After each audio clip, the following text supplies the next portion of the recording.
সরকারের বাজেট বাড়ে, সেরকমই আমাদেরও বাজেট বেড়েছে।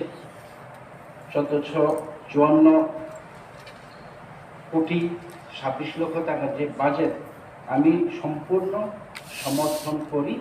এটা আমরা সবাই এখানে যারা ট্রেজারি এবং বিরোধী আমরা আছি, মাননীয় এমডিসি সিনিয়র মোস্ট শৈলেন্দ্র বাবু এবং বিমল বাবু, আপনারা সবাই একমত হয়েছেন এবং রাজ্যপাল মনোনীত এমডিসিরও একমত যে হ্যাঁ, এটা সবাই সমর্থন করে এই বিলটাকে পাস করার জন্য। আমিও এই সহমত, বিলটা পাস করে দেওয়ার জন্য সবাই সহমত পোষণ করে। আর 3টা বিল এখানে এসছে, যেটা administration of justice, trade licensing and control, আর একটা হচ্ছে আমাদের ল্যান্ড ইউজ বিল।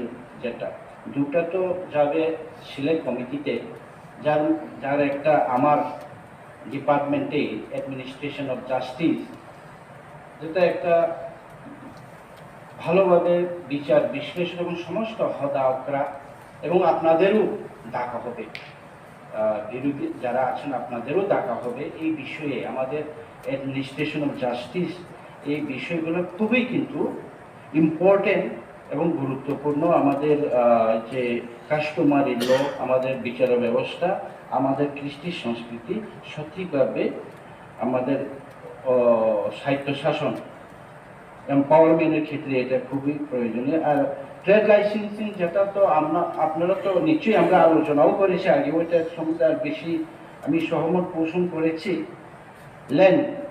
ল্যান্ডটা তো সাংঘাতিক গুরুত্বপূর্ণ বিষয়, যদিও আমি ওভারঅল এই বাজেট ডিসকাশনের মধ্যে এটাও কিছু কিছু একটু টাচ দিয়ে আমি বলতে চাই। চেয়ারম্যান স্যার, আমরা বাজেট আজকে যেটা বলি, এই গতবার 1100 কোটি, এবার 1400 কোটি বাজেট। 40 বছর ধরে এডিসিতে বাজেট হলো, কখনো শিখ বামফ্রন্ট, কখনো রিজনাল পার্টি, কখনো আমরা ত্রিপুরামথা রিজনাল পার্টি, কখনো কিন্তু যতটুকু বাজেট হয়েছে সেই বাজেটটুকু কিন্তু আমার মানে জানা নেই যে একবারও ফুলফিল হয়েছে, বাজেটের যে বাজেট ফুলফিল পেয়েছে। আগে সমর্থন করি, একটা গাছও টিপরালেন, নদী টিপরালেন, একটা বাস টিপরালেন, উনি ছিলেন সারা ত্রিপুরা ব্যক্তি। এটা তো এডিসি আমারও নিয়ে যেটা টিপরালেন ছিল, আমরা সমর্থন করি। এটা তো এডিসি এলাকা নিয়ে কিন্তু ওইখানে একবার এরকম গ্রেটার নকশাটা কোথায়? যেটা আমাদের নকশা, আমাদের কনস্টিটিউশন কোথায় নকশা গ্রেটার? এটা ধোঁকাবাজি ছাড়া কি আছে? ভারতের কনস্টিটিউশন সলিউশনে, ভারতের 2-3 ধারায় কনস্টিটিউশন সলিউশনে যে নকশা থাকবে সেই নকশাই হবে। ত্রিপুরাল্যান্ড তো এডিসির ভেতরে, গ্রেটার কোথায়? হ্যাঁ, আর এই জন্যই বলে মোহনপুরে মোহনবাবু মোহনবাসী বাজায়। ত্রিপুরার জনগণের, ত্রিপুরার ত্রিপ্রাসাদের আর্থিকভাবে এই যে ল্যান্ড সুরক্ষা নেই আমাদের। ফরেস্টের কথা বলছি, কালকে আমাদের এমডিসি হংস কুমার ত্রিপুরা খুব দারুণ একটা প্রশ্ন উত্থাপন করেছিলেন যে ঝাড়ু বিক্রি করে ট্যাক্স হবে, ঝাড়ু বিক্রি, কলা পাতা বিক্রি করে ট্যাক্স হবে। এটা কোন ধরনের সরকার? সমস্ত হিল যেখানে জুম চাষ করত আমাদের পূর্বপুরুষরা, যেটা নিয়ে আমাদের এটা কি ইনহেরেন্ট রাইট বলে, সব জায়গাতে ইনহেরেন্ট রাইট, জমি এই 6 শিডিউল, যেটা 6 শিডিউল এরিয়াতে এটা ইনহেরেন্ট রাইট, আদিবাসীদের অধিকার, সম্পত্তি তাদের অধিকার। এখান থেকে আপনারা ঝাড়ু বিক্রি করার ট্যাক্স নেবেন?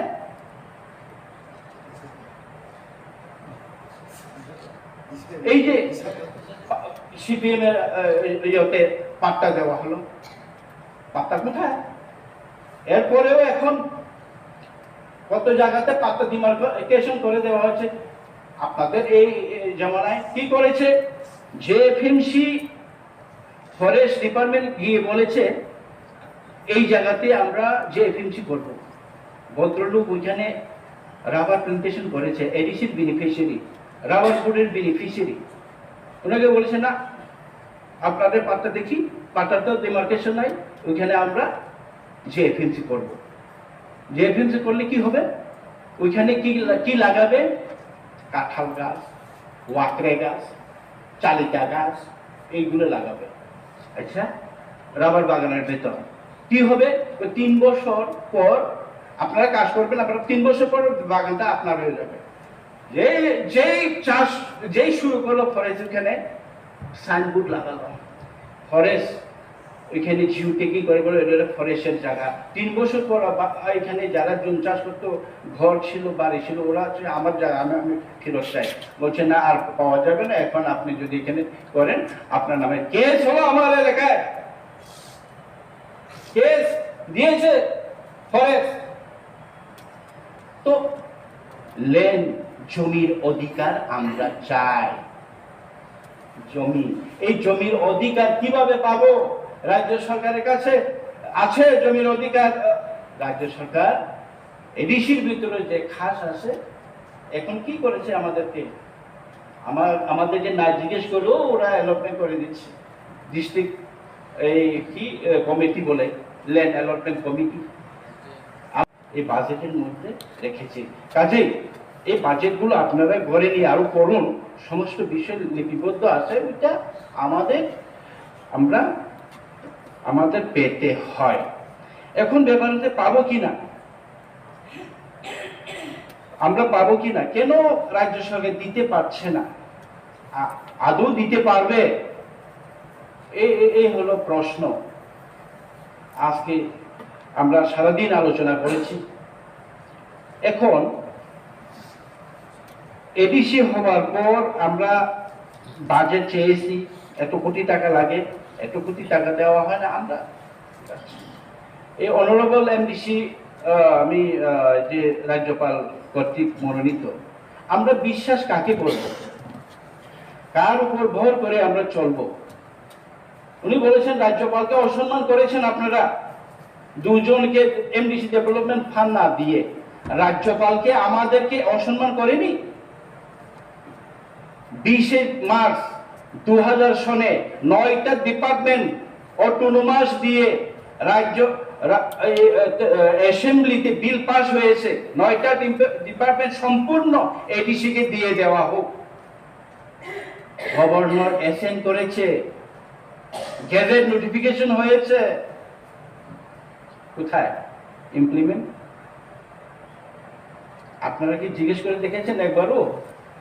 গভর্নরের রাগ আমাদের 2 জনের উপরে, তাই নাকি? না, বলছি না হবে, আপনাদের উচিত না, আমাদের সাথে আপনাদেরও হবে স্যার, এটা উচিত না। আমাদের দুঃখ, এই গভর্নর যদি অসম্মান হয়, আমাদের 2000 সালে 20 মার্চ যেটা ক্যাবিনেটে, রাজ্যের ক্যাবিনেটে, বিধানসভায় বিলটা পাস হলো, রাজ্যপাল অ্যাসেন্ট করলো, এটাও এখনো আমাদেরকে সেই দপ্তরগুলো আমাদের সম্পূর্ণভাবে দেওয়া হলো না। কে উত্তর দেবে? তো আমরা তো উত্তর পাচ্ছি না।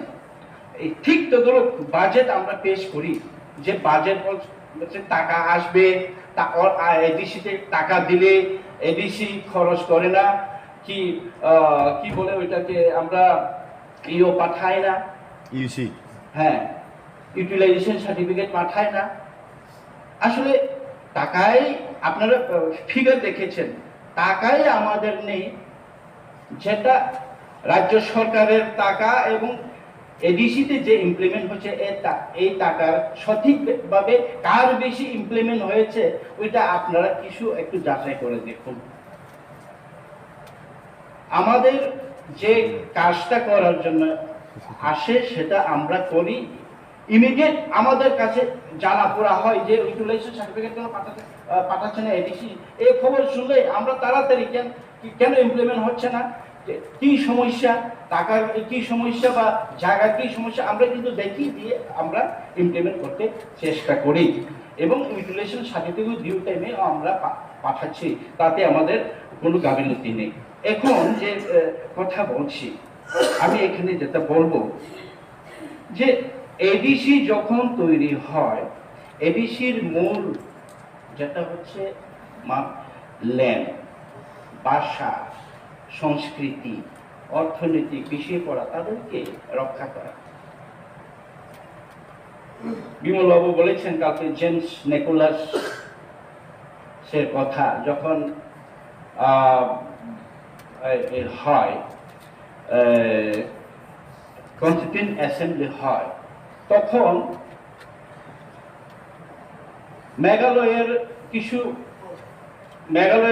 মেঘালয়ের জনগণ আসামের সাথে না গিয়ে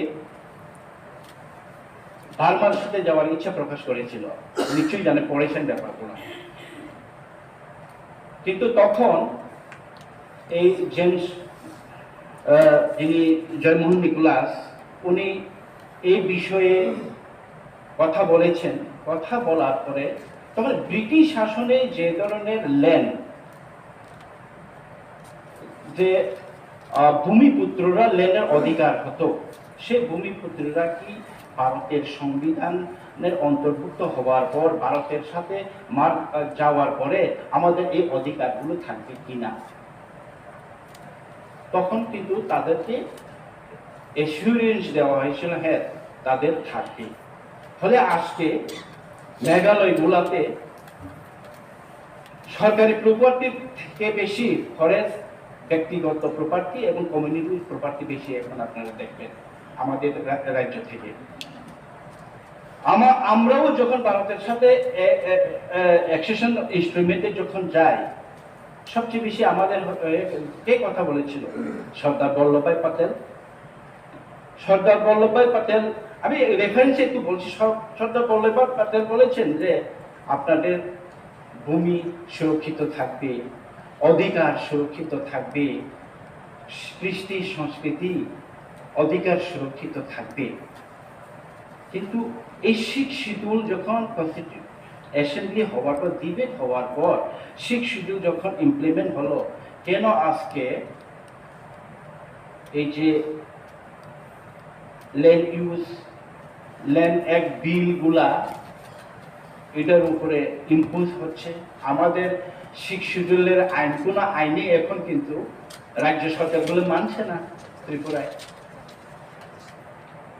ফলে শিডিউলে এমপাওয়ারমেন্টের কথা বললেও না আমাদের ল্যান্ডের অধিকার আছে, না আমাদের অর্থনৈতিক অধিকার আছে, না আমাদের সংস্কৃতি কৃষ্টির অধিকার আছে। আমরা অধুরা, আমাদের নিয়ে অধুরা রয়ে গেছে। ফলে এর জন্যই তো আমাদের ভাবা দরকার।